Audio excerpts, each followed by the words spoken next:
रोई रोई कहली कौशल्या रानी, सुनो छठी मैया, सुनो छठी मैया हो। मैया गोदिया में बालक एक दे तू, छठिया तोहरे राहित, छठिया तोहरे राहित हो।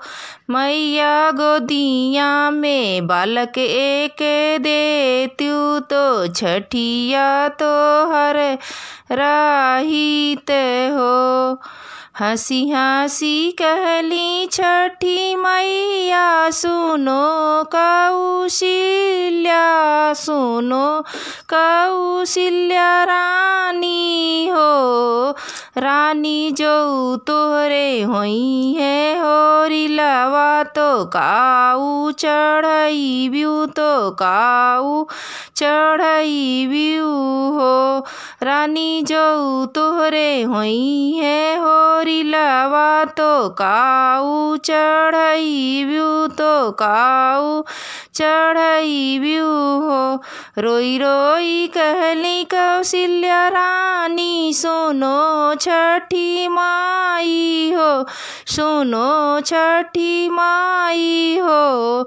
मैया जो हमरे होई है होरी लवा, तो पियरी चढ़ाईब चढ़ाईब हो। मैया जो हमरे होई है होरी लवा, तो पियरी चढ़ाईब हो।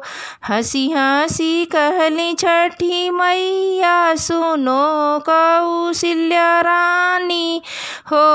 हंसी हंसी कह कौशल्या रानी हो।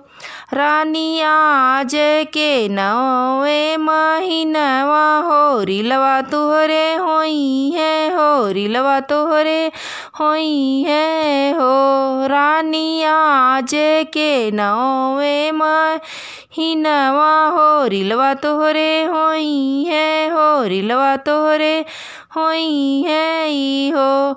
8वां महीनवा नौवा बीती, तो होरीला जन्म लेहल हो, होरीला जन्म लेहल हो। 8वां महीनवा नौवा बीतल हो, होरीला जन्म लेहल, होरीला जन्म लेहल हो।